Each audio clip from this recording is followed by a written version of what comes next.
My twin sister showed up the night before my husband's funeral to gloat about ruining my life. She didn't know our entire family was listening from behind her. My twin sister only found out I was pregnant 3 weeks ago, and she'd been texting me cruel messages ever since. Not because she wanted to celebrate becoming an aunt, but because she needed fresh ammunition to hurt me with. She didn't know this ammunition would come back to hurt her instead. "Stress eating again?" was the first thing she said when she stumbled in my front door completely uninvited. "That dress barely fit you last month. Good thing James isn't alive to see you letting yourself go." I kept my face neutral even though my stomach churned. I could have chosen to cry, really cry, like all those other times when she kicked while I was at rock bottom. But instead I chose to be strategic. "You know what's funny?" I said softly. "Even after all the bad luck the universe gave me, I still ended up happier than you."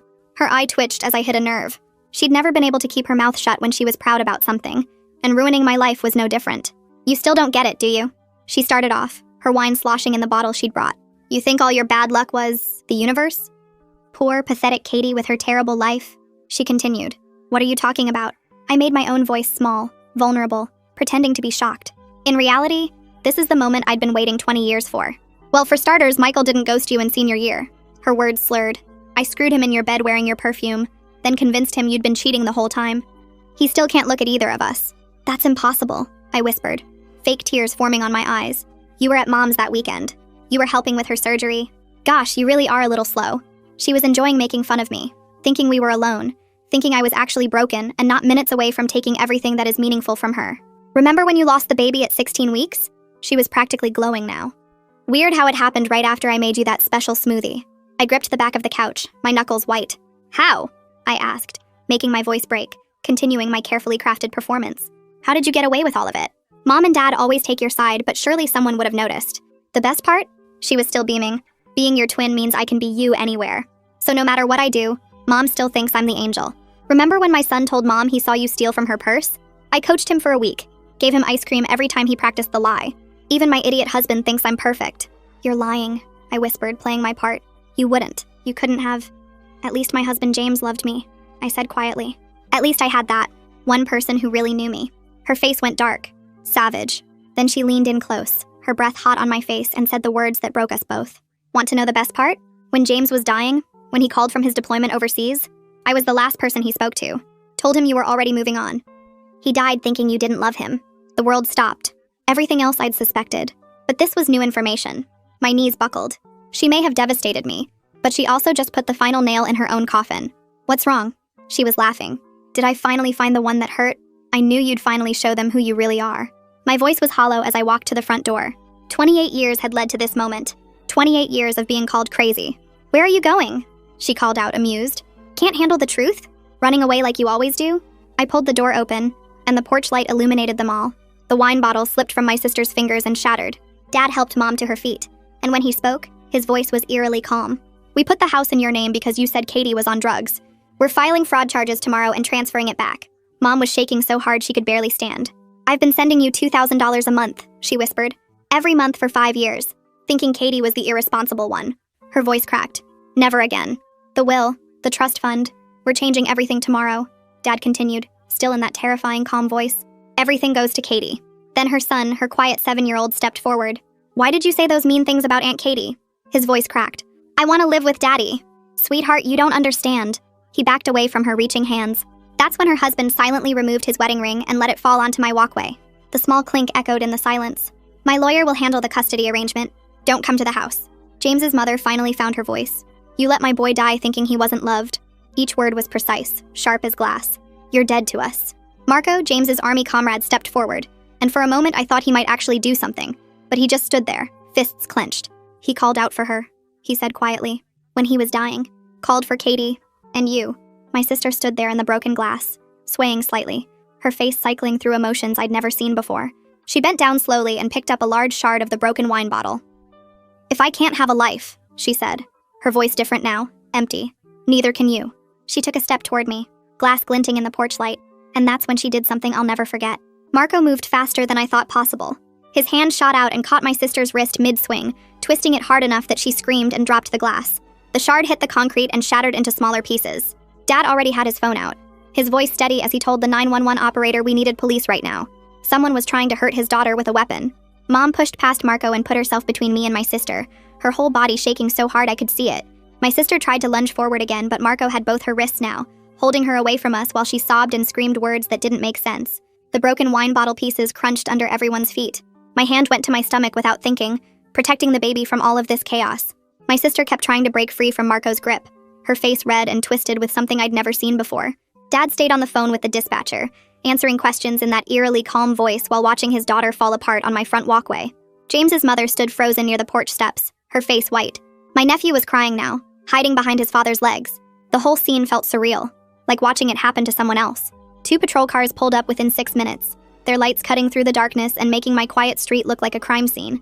The officers got out fast and took in the situation immediately. One of them, a tall guy with gray hair, went straight to Marco and my sister.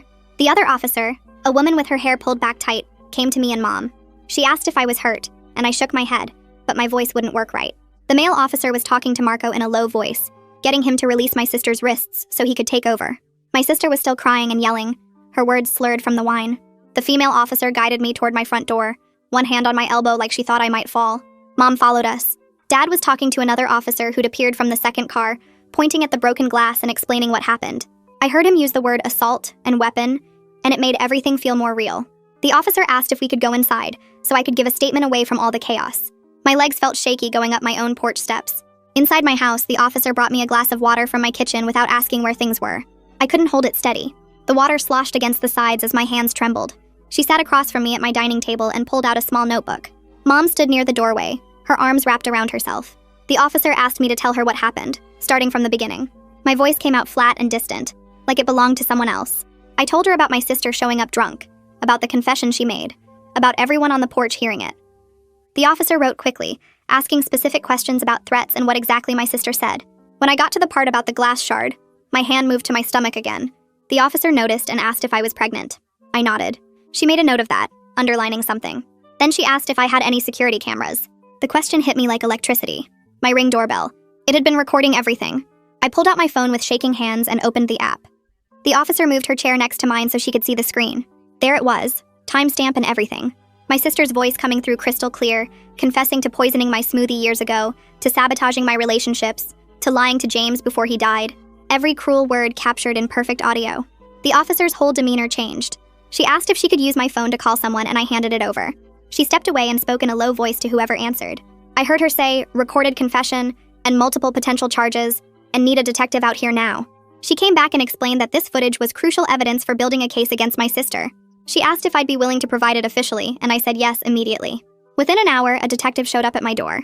He was older, maybe 50, with tired eyes and a calm way of moving that made me feel safer.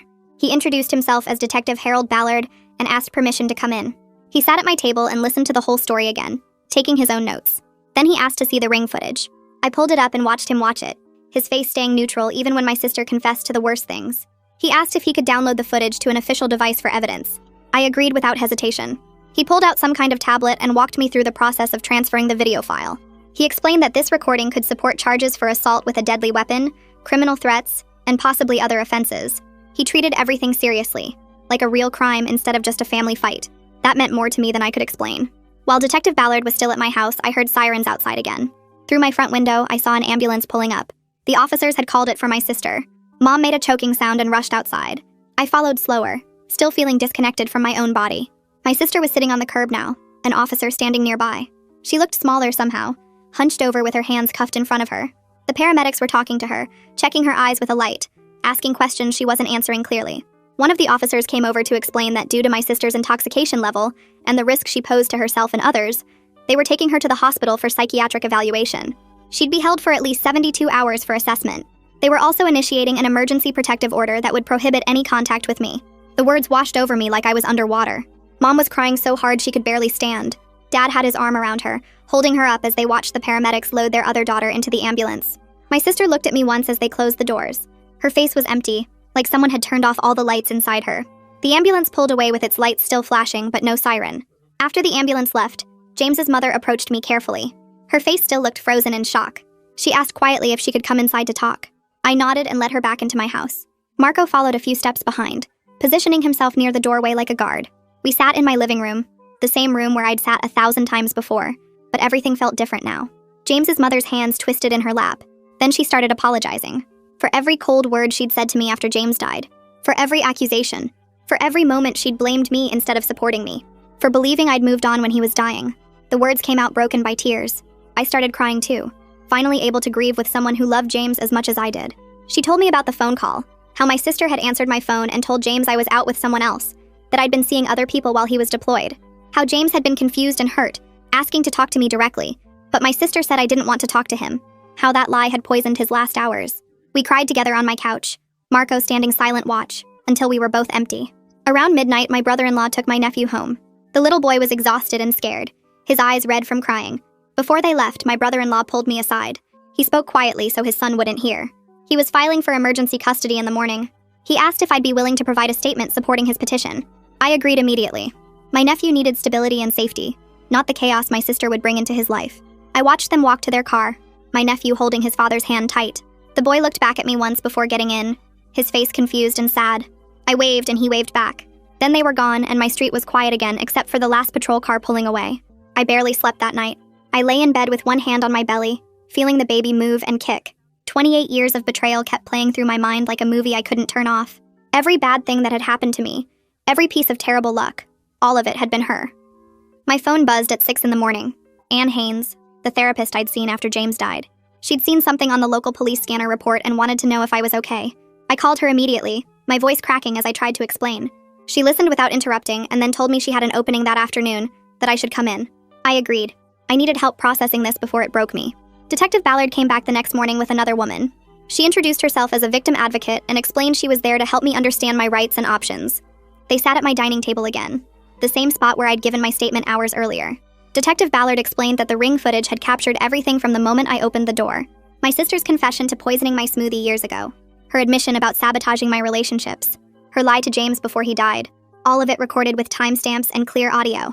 He said they were considering charges for assault with a deadly weapon, criminal threats, and potentially more serious offenses related to the pregnancy loss she'd caused. The victim advocate walked me through what each charge meant, what the process would look like, how long things might take. She gave me pamphlets and phone numbers. Detective Ballard asked if I wanted to press charges officially. I looked at both of them and said yes without hesitation. My voice was steady this time. My parents arrived mid-morning looking like they'd aged a decade overnight. Dad's hands shook as he handed me a folder. Inside was documentation of the fraudulent property transfer, the house that should have been mine, but my sister had stolen by claiming I was on drugs. He'd already contacted their attorney about filing charges and reversing the deed. His voice stayed steady as he explained the legal process, but his hands kept shaking. Mom couldn't look at me directly. Her guilt filled the room like smoke, thick and choking. She tried to apologize, but the words came out broken.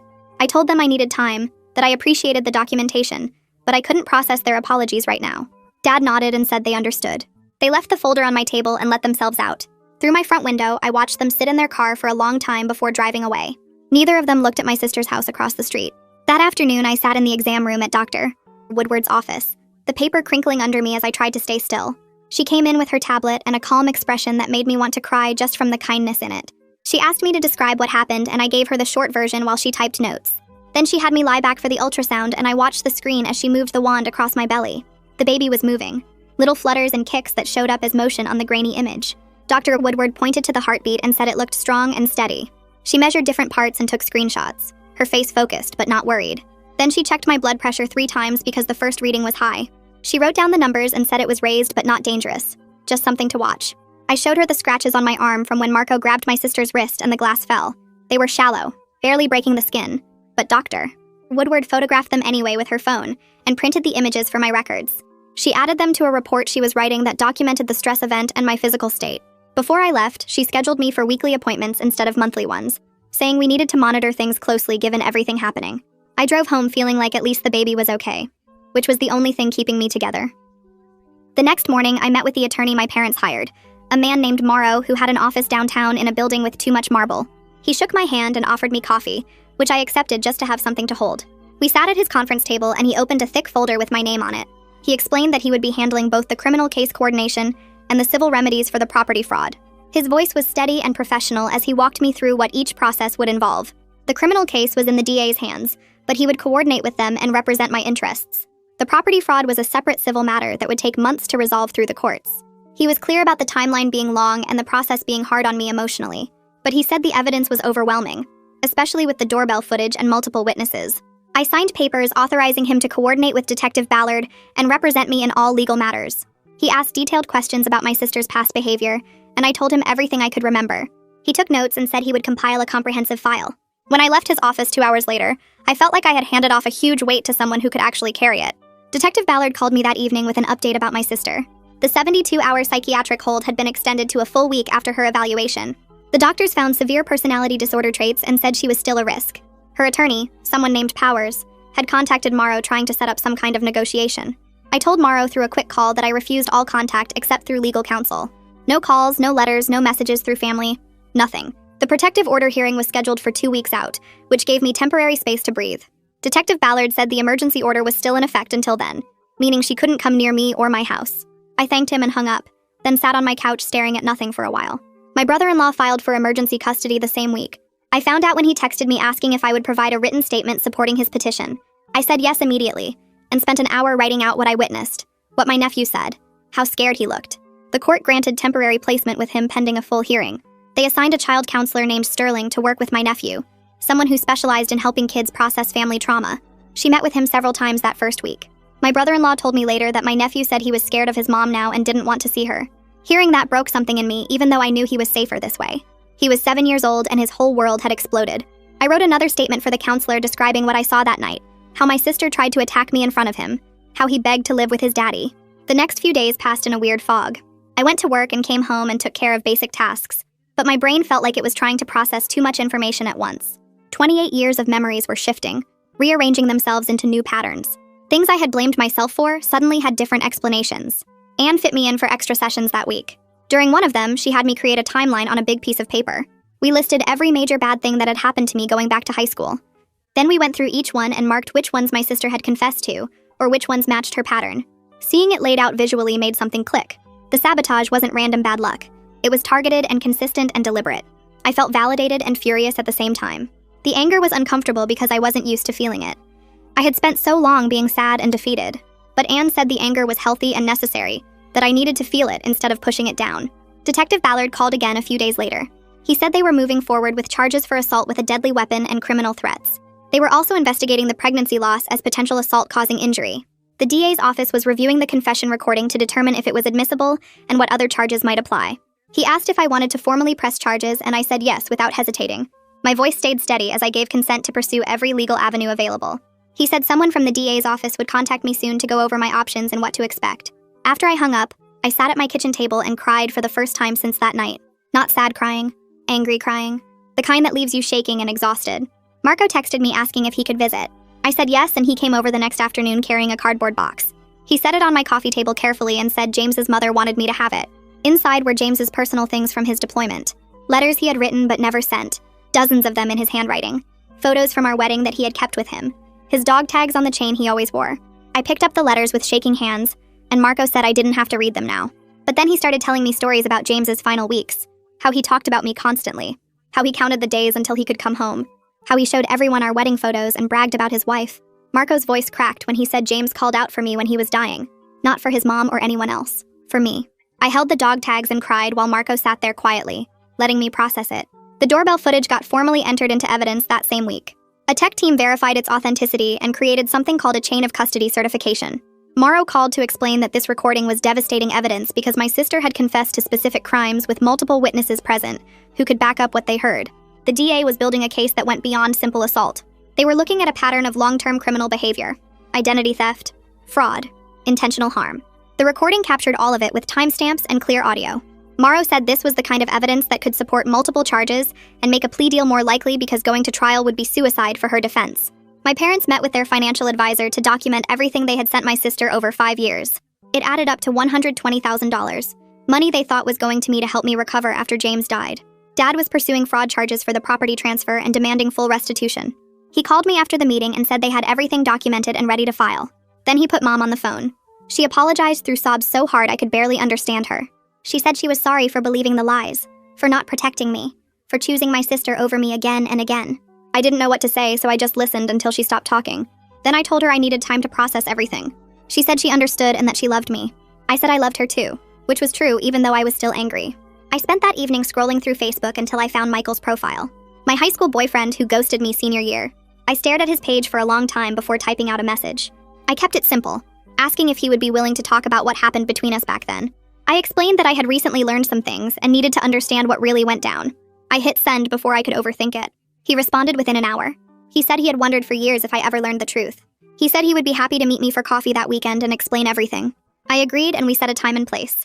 Then I closed my laptop and sat in the dark, thinking about how many lies I was still uncovering. That Saturday, I walked into the coffee shop 15 minutes early and picked a corner table where I could see the door. Michael arrived right on time carrying a manila folder that looked thick enough to contain years of secrets. He looked older, but I recognized him right away. Same dark hair and nervous habit of adjusting his glasses. He sat down across from me and opened the folder without any small talk. Inside were printed Facebook messages, screenshots of texts and photos I had never seen before. He spread them across the table between us and pointed to a conversation thread from 10 years ago. The messages showed my sister using my name and profile picture, talking to Michael about hooking up with someone else.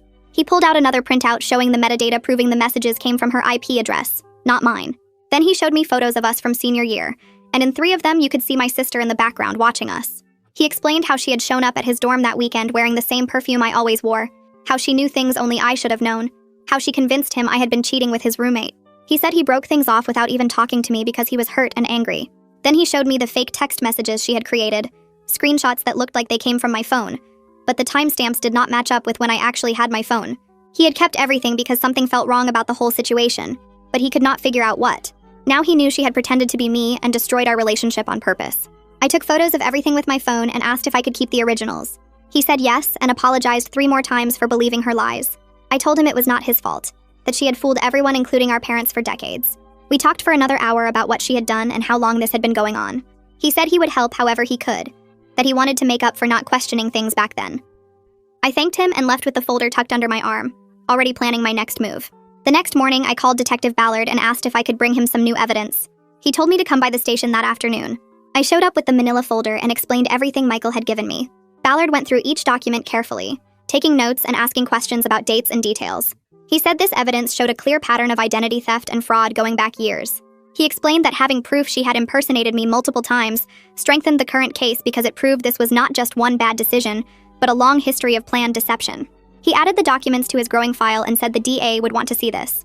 Then he asked if Michael would be willing to give a sworn statement and testify if needed. I texted Michael right there and he responded within minutes saying yes to both. Ballard scheduled him to come in later that week to make his official statement. James Morrow called me that evening after Ballard contacted him about the new evidence. He said this kind of historical documentation was exactly what they needed to build a strong case. It showed my sister had been systematically sabotaging my life for years, not just acting out in one moment of crisis. He explained that pattern evidence made it harder for her attorney to claim she was just having a mental health episode or that the porch confession was exaggerated. This was documented proof of deliberate, repeated criminal behavior over time. 2 weeks after the attack, I sat in the courtroom with James Morrow while my sister appeared on a video screen from the psychiatric facility. Her hair was pulled back and she wore a plain gray shirt, looking smaller and quieter than I had ever seen her. The judge reviewed the doorbell camera footage first, watching the whole confession and attempted attack without any expression on his face. Then he read through the witness statements from Mom, Dad, James's mother, Marco, and my brother-in-law. My sister's attorney argued she was severely mentally ill and needed treatment, not punishment, that putting a protective order in place would interfere with her recovery and family reconciliation. The judge cut him off and said mental health treatment and legal consequences were not mutually exclusive. He granted a 1-year restraining order prohibiting any contact with me directly or indirectly, no coming within 500 feet of my home or workplace, no phone calls or messages or social media contact. My sister started crying on the video screen, but the judge ignored it and moved on to the next case. Morrow walked me out and said this was a good outcome, that having the order in place gave me legal protection if she tried anything. I felt relieved and exhausted at the same time. My sister got released from the psychiatric hold 3 days later, but not to freedom. She had to enter a required outpatient treatment program with strict rules including therapy every week, taking her medications and random drug tests to make sure she was following through. She was not allowed to go back to her house because my brother-in-law had his own protective order for himself and their son. That meant she had to live with Mom and Dad temporarily. Mom called me the day after she moved in and said it felt weird and uncomfortable having her there. She said it was like living with a stranger who just happened to look exactly like someone she used to know. Dad got on the phone and told me they had set up rules including no alcohol in the house, no going out without telling them where, and weekly family therapy sessions. He sounded tired and sad, like he had aged 10 years in 2 weeks. I did not feel sorry for them exactly, but I understood they were dealing with their own version of grief, mourning the daughter they thought they had. 3 weeks after everything happened, I sat in another courtroom for the custody hearing. Regina Sterling, the child counselor who had been working with my nephew, gave a detailed report to the judge. She said my nephew had told her multiple times he felt scared of his mother now and did not want to see her. She recommended primary custody go to his father with supervised visits for my sister only twice a month at a family center. The visits would depend on her staying in treatment and getting good reports from her therapist. I had submitted a written statement supporting my brother-in-law's request for custody.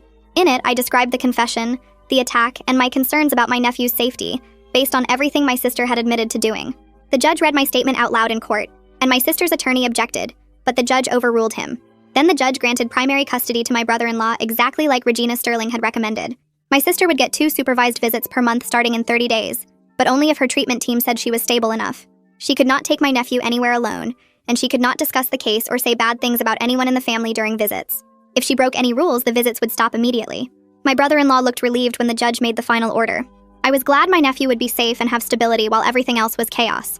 James's mother called me a few days after the custody hearing and asked if I would meet her for lunch. We met at a quiet restaurant and ended up talking for 3 hours. She cried and I cried, and we held hands across the table like we used to before James died. She told me how the lie about me moving on had poisoned everything for her. How she had spent 2 years angry at me instead of supporting me through our shared grief. She said she had blamed me for not being there when James died, for not fighting harder to talk to him one last time, for seemingly getting over him so fast. Now she knew none of that was true. Now she knew my sister had deliberately destroyed the one relationship that could have helped us both heal. We talked about James for hours, sharing memories and stories and all the things we missed about him. She showed me photos on her phone that I had never seen, pictures from his childhood and his time in the army. We agreed to meet regularly, maybe once a week for coffee or lunch, to keep his memory alive between us. Then she asked if she could be involved with the baby, if she could be a grandmother to her son's child. I said yes immediately because I wanted my daughter to know about her father through the person who loved him first. We hugged in the parking lot before leaving, and it felt like something broken was starting to heal. I was 16 weeks pregnant now and starting to show enough that I could not hide it anymore. My regular clothes did not fit right, and I had to start wearing loose dresses and stretchy pants. The reality of single parenthood hit me hard during my next therapy session with Anne. I told her I was scared of doing this alone, of raising a baby while dealing with criminal trials and family trauma, and all the aftermath of everything that happened. Anne helped me work through the fear by making me create what she called a support network map. I had to write down everyone I could rely on for different kinds of help. I was surprised by how many names I wrote down. James's mother for emotional support and baby advice, Marco for practical help and male perspective, my parents for financial backup and childcare, my brother-in-law for understanding what it was like dealing with my sister's destruction, Anne herself for therapy and processing, my coworkers for workplace flexibility. I stared at the list and realized I was not as alone as I felt. I had built a network of people who actually cared about me, people who had proven themselves when everything fell apart. Detective Ballard called me 2 days later with news I was not expecting. He said they were pursuing additional charges related to the pregnancy loss I had suffered years ago. Specifically, they were looking into whether my sister's special smoothie had contained substances meant to cause a miscarriage. He explained the statute of limitations had not run out yet, and the recorded confession gave them probable cause to investigate. They needed my medical records from that loss, all the documentation from the hospital and my doctor. I had to go dig through old files I had not looked at in years, reopening wounds I thought had finally scarred over. Reading through the emergency room notes and the ultrasound report where they could not find a heartbeat anymore made me cry for an hour. I scanned everything and emailed it to Ballard, then called Anne and made an emergency appointment because I could not handle processing this alone. She helped me understand that getting justice for that loss did not mean I had to relive all the pain, that I could acknowledge what happened without letting it consume me again. My parents' attorney filed a civil lawsuit against my sister the following week. The suit demanded return of the house that had been fraudulently transferred to her name and full restitution of the $120,000 they had sent her over 5 years. James Morrow explained the case was strong because she had obtained the property by making false statements about me being on drugs. He said the civil case would proceed separately from the criminal charges, and we would likely win a judgment even if she had no money or assets to actually pay it. The important thing was establishing legal liability and getting the property back in the right hands. He walked me through the timeline, explaining it would take months to get through discovery and depositions before we even got to trial. I told him I understood and that I was in this for the long term. I wanted every legal remedy available, every consequence she had coming. Not for revenge exactly, but for accountability. For proof that actions have consequences and you cannot just destroy people without facing justice. That evening, I pulled out old journals and emails going back 10 years. I went through everything systematically, looking for incidents I had always blamed on bad luck or my own failures. Now I understood they were deliberate sabotage and I wanted to find the evidence. I found an email from a job I did not get, saying they had received concerning information about me during the reference check. I found journal entries about friends who suddenly stopped talking to me for reasons I never understood. I found documentation of a car accident where the mechanic said my brake line looked like it had been deliberately cut, but I thought he was wrong. I found medical records from food poisoning that sent me to the emergency room the night before a big presentation. Pattern after pattern emerged as I went through years of documentation. Finding my sister's fingerprints all over my past felt like digging through a crime scene in my own life. Every incident I had internalized as my fault or bad luck was actually her working behind the scenes to destroy me. I took photos of everything and organized it chronologically in a folder on my computer. Then I called Detective Ballard and told him I had more evidence to add to his file. He said to bring it by the station the next day. I spent the rest of the night going through more boxes, finding more proof, building a complete picture of decades of identity theft, fraud, and intentional harm. By the time I finished, it was past midnight, and I had documented over 40 separate incidents where she had sabotaged my life.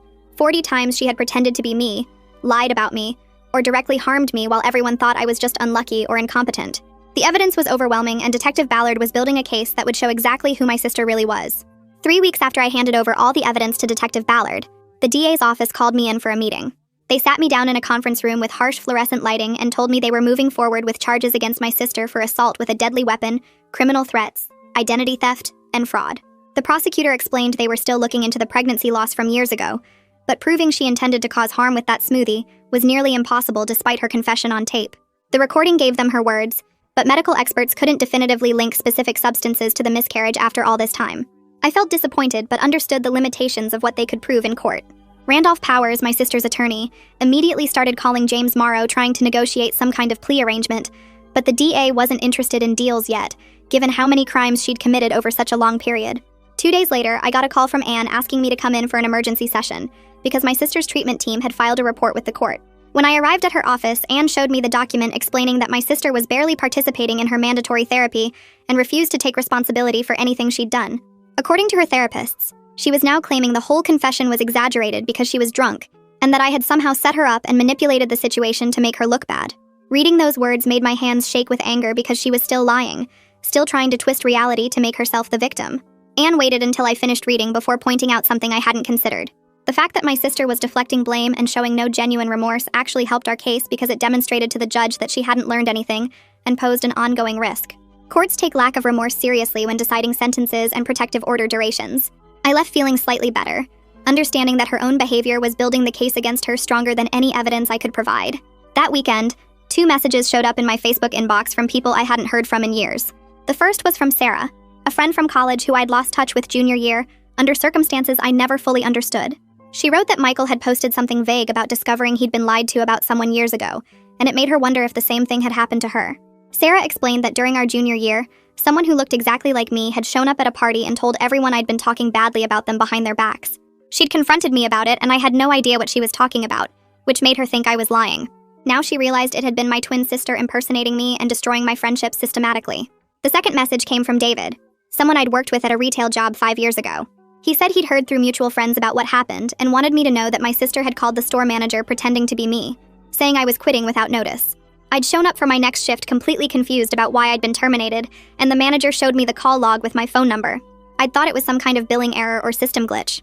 David had kept the incident report because something felt off about the whole situation, and he was willing to provide it as evidence if I needed it. I forwarded both messages to Detective Ballard and James Morrow, feeling validated and devastated in equal measure.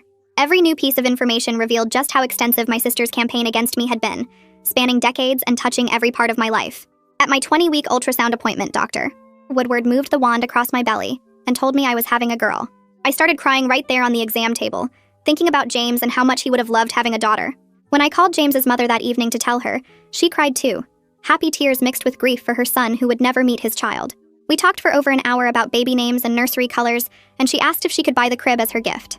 I agreed immediately, touched by how much she wanted to be involved and contribute to her granddaughter's life. We started planning a small baby shower together, just close family and friends who had supported me through everything, not the big celebration I might have had in different circumstances. The following Tuesday, my parents' attorney filed the final paperwork, and the judge signed an order reversing the fraudulent property transfer. The house that my sister had stolen through lies about me being on drugs was officially back in my name. She was ordered to vacate within 30 days, but since she was already living with our parents in their house, there was no physical drama involved in the transfer. Dad came over that same afternoon with a locksmith and had all the locks changed anyway, handing me the only set of keys in a gesture that felt more symbolic than practical. He didn't say much, just hugged me tight and told me the house had always belonged to me, and now the paperwork finally reflected that truth. My brother-in-law's divorce filing moved forward rapidly once his attorney submitted the doorbell camera footage and documentation of my sister's confession. He was seeking primary custody of my nephew, with only supervised visitation for my sister, and his lawyer used the criminal charges and protective orders as evidence that she posed a risk to their son's well-being.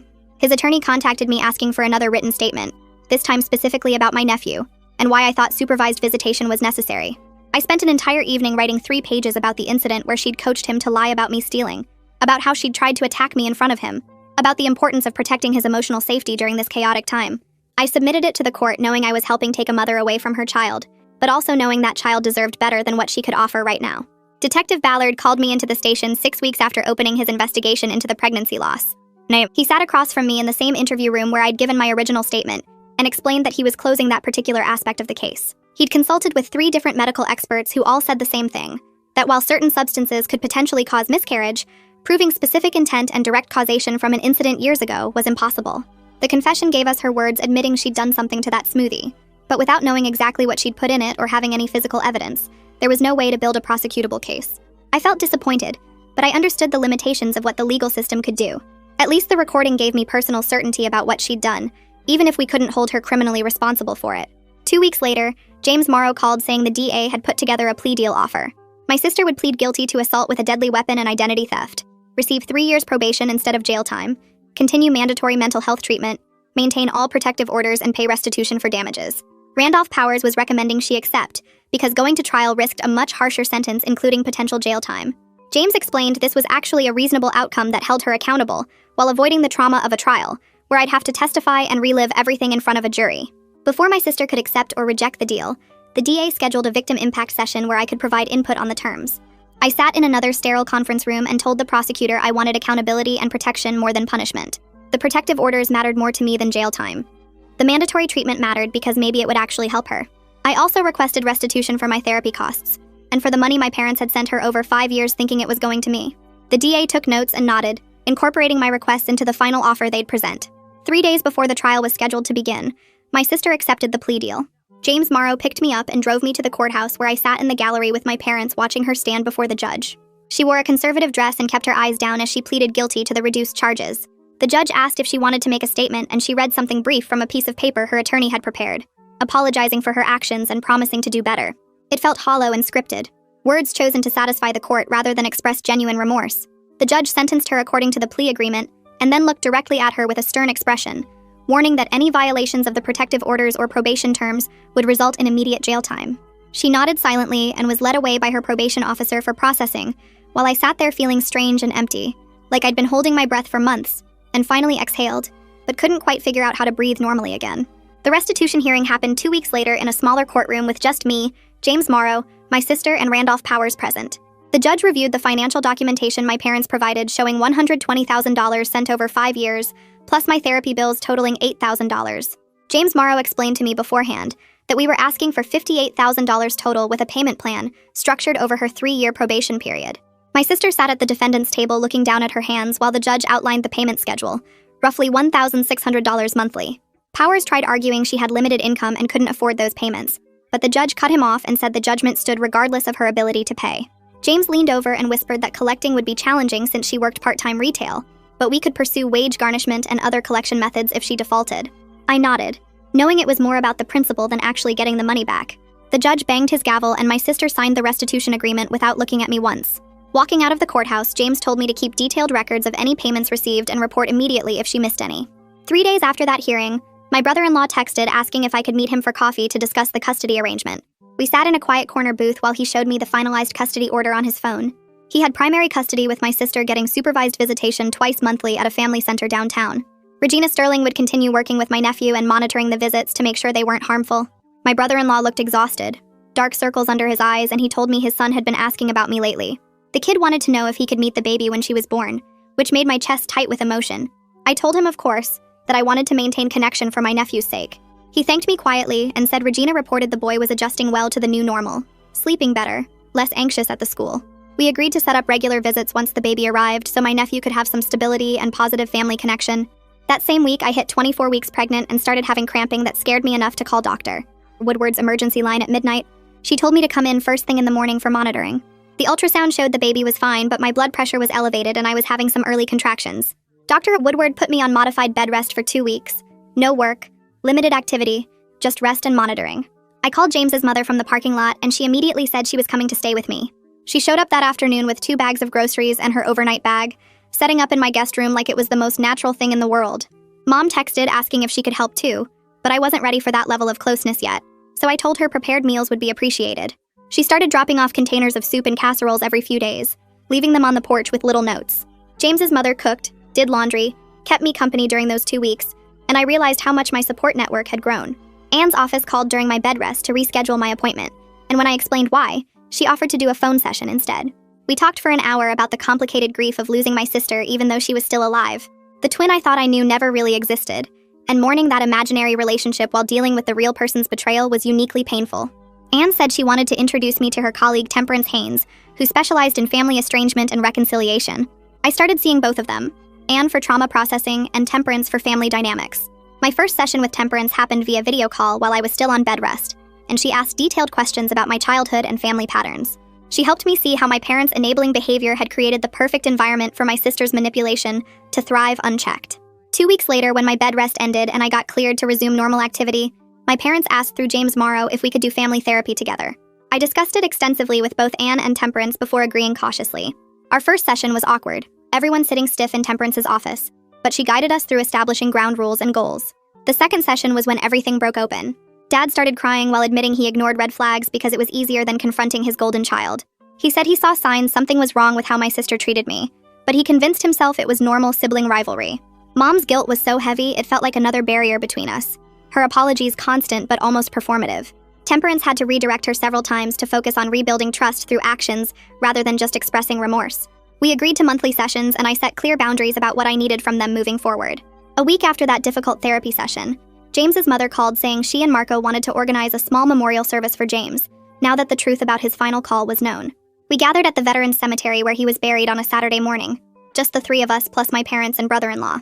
Marco brought letters James had written but never sent, pages about loving me and planning our future and counting days until he could come home.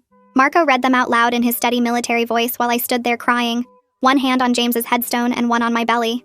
It was devastating and healing at the same time, finally able to grieve without my sister's lies poisoning my memories. James's mother placed fresh flowers and we stood there quietly for a long time before leaving. By 30 weeks pregnant, Dr. Woodward was monitoring me closely because of the earlier complications. She connected me with a support group for high-risk pregnancies that met weekly at the hospital. I walked into that first meeting nervous and found 8 other women in various stages of pregnancy, all dealing with difficult circumstances. They shared practical advice about managing stress and bed rest boredom, and their emotional support helped me feel less alone. One woman was on the hospital bed rest for twins. Another had a condition that required weekly monitoring, and hearing their stories put my situation in perspective. The baby shower James's mother planned happened at 32 weeks, small and perfect with just 15 people in her living room.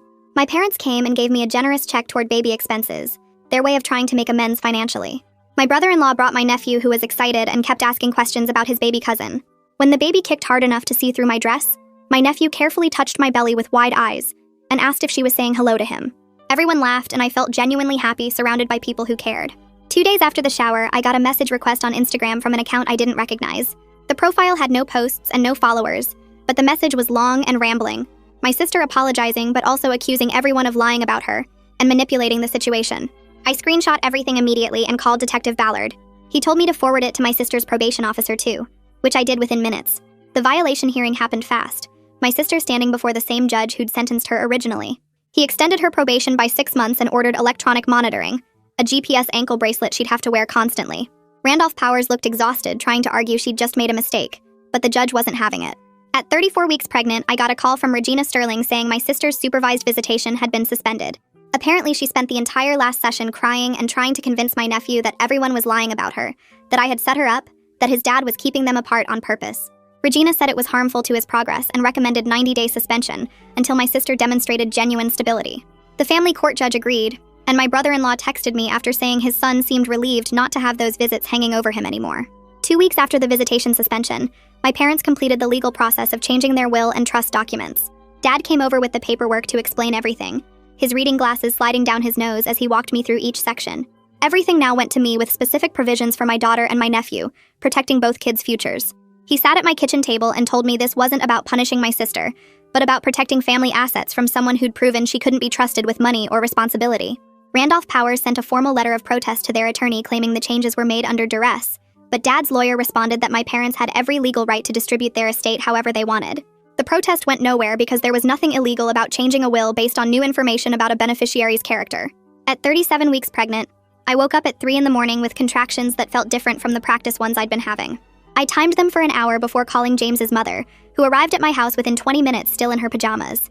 She drove me to the hospital while using her phone to call my parents and Marco, her hands steady on the wheel even though I could see the worry in her face. The delivery took 14 hours of hard labor that left me exhausted and shaking. But at 5:32 p.m., my daughter arrived healthy and screaming. She weighed 6 pounds and 2 ounces, tiny but perfect with a full head of dark hair like her father's. I named her Jamie after James, and when the nurse placed her in James's mother's arms for the first time, we both cried so hard we could barely see. She whispered to her granddaughter about the daddy who would have loved her so much, and I felt the weight of everything James was missing crash over me again. The first 2 weeks with Jamie were the hardest days of my life in a completely different way than the trauma with my sister. James's mother moved into my guest room and taught me everything about feeding schedules, diaper changes, and recognizing different types of cries. She showed me how to swaddle Jamie tight so she felt secure, how to burp her properly, and how to tell when she was actually hungry versus just fussy. Mom came by every single day bringing containers of soup and casseroles, doing my laundry without being asked, and holding Jamie so I could take a shower. She didn't push for emotional conversations, just quietly helped with the practical stuff that made survival possible. Marco sent a huge care package from his army unit with baby clothes, blankets, and a letter signed by 20 guys welcoming Jamie to their extended family. 3 weeks after Jamie was born, James Morrow called to tell me that Randolph Powers had contacted him with a request from my sister. She wanted permission to send a gift for the baby through her attorney as a peace offering. I said no immediately without even thinking about it, my hand instinctively moving to where Jamie slept in her bassinet next to me. I told James I wasn't ready for any kind of connection between my daughter and the person who'd tried to harm us both when I was pregnant. The protective order still had 8 months remaining, and I planned to maintain every single provision for the full time. Maybe someday I'd feel different about my sister being in Jamie's life, but right now protecting my child was the only thing that mattered. 3 months after giving birth, I returned to work part-time on a schedule that let me be home 4 days a week. Jamie started daycare 3 days a week at a center 2 blocks from my office, and I spent my lunch breaks pumping milk in a storage room that the company had converted for nursing mothers. The routine of getting dressed in real clothes and talking to adults about normal work stuff helped me feel like myself again, instead of just a milk machine and diaper changer. My coworkers were great about my flexible schedule and the times I had to leave early for pediatrician appointments. I was managing single parenthood better than I'd expected, though I still had moments late at night when Jamie was crying, and I felt overwhelmed by doing this alone. Those were the times I missed James the most, imagining how he would have walked the floors with her, or made me laugh when I was too tired to function. My parents handled the restitution payment in a way that surprised me with its practicality. Instead of waiting years for my sister to make installment payments she probably couldn't afford anyway, they essentially paid themselves back by redirecting $50,000 from what would have been her inheritance. Their attorney structured it so the money moved from the trust into their personal account, and then immediately back into the trust designated for me and Jamie. It was a creative solution that ensured I wasn't waiting around hoping my sister would actually make payments. They also established a separate trust fund for Jamie using another chunk of money they'd originally planned to leave my sister, their way of investing in the future instead of dwelling on past mistakes. When Jamie was 4 months old, my brother-in-law brought my nephew over to meet his baby cousin for the first time. I was nervous about how he'd react after everything that had happened, but he was surprisingly gentle and interested in her.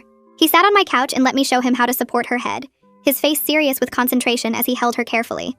Jamie grabbed his finger and he laughed with delight, asking me questions about what she could see and hear. After the visit, my brother-in-law pulled me aside in the kitchen and told me that having this positive family connection was helping his son understand that the problems were with his mother's choices, not with family itself. We agreed to maintain regular contact for both kids' benefit, making sure they grew up knowing each other. Anne spent several sessions helping me work through what she called the complicated process of forgiveness, which she was careful to clarify didn't mean reconciliation or forgetting what my sister had done. I was learning to release the anger that had been weighing me down like rocks in my pockets, while still maintaining firm boundaries for my protection. She had me write a letter to my sister expressing everything I needed to say, all the hurt and rage and grief that I'd never gotten to voice properly. I wrote 10 pages by hand, my pen pressing so hard it tore through the paper in places. Then Anne suggested I burn it in a small private ritual, so I did it in my backyard fire pit one evening after Jamie was asleep. Watching those pages curl and blacken felt surprisingly powerful, like I was releasing something that had been choking me. 6 months after Jamie's birth, James's mother asked if she could set up a small trust fund for her granddaughter, using money from James's life insurance policy. I was so touched by the gesture I started crying right there in her living room, understanding that this was her way of making sure James's daughter had resources for college or whatever she needed. I agreed immediately, and thanked her for thinking of Jamie's future, for wanting to provide for her the way James would have. We were building the family James would have wanted for his daughter, even though he wasn't here to see it, and that felt like honoring his memory in the most meaningful way possible. My sister completed all her probation requirements on schedule, and her attorney filed a petition to modify the protective order. She wanted permission for indirect contact at family events, so my parents could have both daughters at holidays without having to choose. I talked it over with Anne and James Morrow before agreeing to a modification that let us be at the same family gatherings, as long as she stayed on the opposite side of the room and didn't approach me directly. It wasn't forgiveness, and it definitely wasn't reconciliation, but it was practical and allowed my parents to see both of us without the constant stress of planning separate celebrations. The judge approved the modification with strict conditions about maintaining physical distance and no attempts at communication, making it clear that any violations would result in the full order being reinstated immediately. Thanksgiving arrived 6 weeks after the judge approved the modification, and I spent the morning at my parents' house helping Mom prep the turkey, while Jamie napped in the portable crib we'd set up in the guest room. My sister showed up exactly at noon with a store-bought pie, her face blank and careful as she walked through the door. She headed straight to the far corner of the living room and stayed there the entire meal, picking at her food while the rest of us tried to act normal around the dining table. Dad carved the turkey and made small talk about the weather. Mom kept jumping up to refill water glasses, and I focused on cutting Jamie's food into tiny pieces while my nephew sat between his dad and me. My sister left before dessert, mumbling something about not feeling well, and the second her car pulled out of the driveway, Mom started crying into her napkin. Dad put his arm around her shoulders and said something that stuck with me. He told her that having both daughters in the same room pretending everything was fine would be worse than this honest distance, that at least now we all knew the truth and could build something real from it. I looked down at Jamie in her high chair, smearing mashed potatoes on the tray, and realized he was right. These people around this table had proven themselves, and that mattered more than maintaining some fake version of family unity. 3 weeks later, my brother-in-law called and asked if we could meet for coffee. Just the two of us, and I agreed even though I wasn't sure what he wanted to discuss. We met at the same shop where I'd met with Michael months earlier, and he seemed nervous as he stirred sugar into his coffee. He told me he'd started seeing someone, a woman he met through his son's school, and wanted to know if I was okay with her meeting Jamie at family events. I was surprised he was asking permission, but told him I appreciated him checking with me first. He suggested I meet her separately before any family gathering, and I agreed that made sense. We set up lunch for the following Saturday at a casual restaurant, and when I met her, I understood why my nephew seemed happier lately. She was patient and kind, asking thoughtful questions about my family situation without being nosy or judgmental. She told me she knew the history was complicated, and she wasn't trying to replace anyone or push her way into established relationships. I liked her immediately, and told my brother-in-law afterward that I had no problem with her being around Jamie. My nephew deserved to see his dad happy, and she seemed like someone who would be good for both of them. The next month, I enrolled in evening classes at the community college, picking up where I'd left off after James died. I'd been 2 semesters away from finishing my degree in business administration, and it felt strange sitting in a classroom again after everything that had happened. James's mother offered to watch Jamie on Tuesday and Thursday nights, and I gratefully accepted because daycare was already expensive enough without adding evening care. The first few weeks were hard, trying to remember how to study and take notes while my brain was still processing trauma and grief. But slowly, I started remembering the parts of myself that had gotten lost, the girl who'd loved learning and had plans for her future before my sister systematically destroyed them. Anne was thrilled when I told her about the classes during our weekly session, calling it clear evidence of post-traumatic growth and resilience. I was starting to believe her, starting to think that maybe I could build something meaningful from all this wreckage. Then in January, my sister's therapist forwarded a letter asking if I'd be willing to participate in a mediated conversation as part of her treatment program. I read it 3 times, feeling my stomach twist before calling Anne to discuss it. Anne suggested I also talk to Temperance, her colleague who specialized in family reconciliation, so I met with both of them over the next week to think through whether this was something I could handle. Temperance explained that mediation could be valuable for both of us if we went in with clear boundaries and realistic expectations, that it wasn't about reconciliation, but about each of us getting to say what we needed to say in a safe space. I agreed to 1 session with strict parameters, including having Temperance present as the mediator, a time limit of 90 minutes, and the understanding that this didn't change the protective order or our boundaries.